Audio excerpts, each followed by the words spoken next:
2025 সালের নবম শ্রেণী গণিত বই। আজকে আমরা দেখব তোমাদের গণিত বইটা কেমন এবং গণিত বইতে কি কি আছে। এটা নবম দশম শ্রেণী, তোমরা 2 বছর পড়বা। নবম শ্রেণীতে 1 বছর এবং দশম শ্রেণীতে 1 বছর। তো এখানে আমরা দেখতে পাচ্ছি যে গণিত বইতে কি কি অধ্যায় দেওয়া আছে, আমরা এখন দেখব এখানে।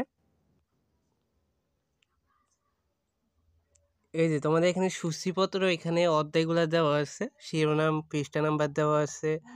তারপরে এখানে অধ্যায় 1 বাস্তব সংখ্যা, অধ্যায় 2 সেট ও ফাংশন, এগুলো আছে। পৃষ্ঠা নম্বরও দেওয়া আছে। তারপরে অধ্যায় 3 বীজগাণিতিক রাশি, অধ্যায় 4 সূচক ও লগারিদম। এভাবে তোমাদের অঙ্কগুলো সাজানো হয়েছে। তো অধ্যায় আছে এখানে 17টি অধ্যায়। তারপরে উত্তরমালা দেওয়া আছে, মোট 355 পৃষ্ঠা আছে নাকি। তারপর এখানে অধ্যায় 1, এই যে তোমাদের বইটা এইভাবে সাজানো হয়েছে, তোমরা যখন বই পাবা তখন দেখতে পাবা।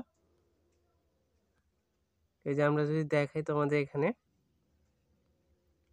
নতুন কারিকুলাম বাদ দেওয়া হয়েছে, তো তোমাদের বইটা আগে যে কারিকুলামে ছিল ওই কারিকুলামে আনবে।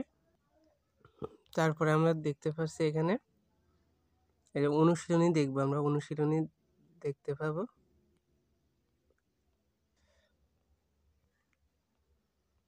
এই অনুশীলনী আমরা দেখে নেব।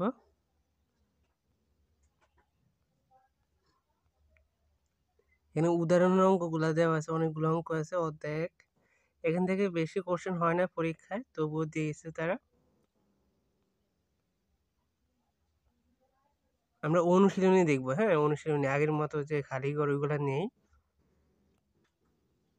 এইভাবে বইটা তোমাদের সাজানো হয়েছে। তো আমরা জানুয়ারি থেকে তোমাদের এগুলার সমাধান দেওয়া শুরু করে দিব, জানুয়ারির 1 তারিখ থেকে। তাই সকলে চ্যানেলটি সাবস্ক্রাইব করে রাখবে। হ্যাঁ, এই যে অনুশীলনী 1, এখানে আমরা দেখতে পাচ্ছি এখানে টিক চিহ্ন দেওয়া আছে অনেকগুলা। এই যে তারপর অঙ্কগুলা দেওয়া আছে, যোগ করো, বিয়োগ করো, গুণ করো, ভাগ করো, এগুলো অনেকগুলো অঙ্ক দেওয়া আছে। তারপর একটা সৃজনশীল অঙ্ক আছে, সরল করা আছে। এইভাবে তোমাদের বইটা সাজানো হয়েছে। তারপর অধ্যায় 2 সেট ও ফাংশন, এগুলো অঙ্ক দেওয়া হয়েছে উদাহরণ সহকারে নাকি। তো আমরা এগুলোর সমাধান দিয়ে দেব তোমাদের, জানুয়ারি প্রথম থেকে দিয়ে দেব। তাই সকলে চ্যানেলটি সাবস্ক্রাইব করে রাখবে। ধন্যবাদ সবাইকে। আল্লাহ হাফিজ।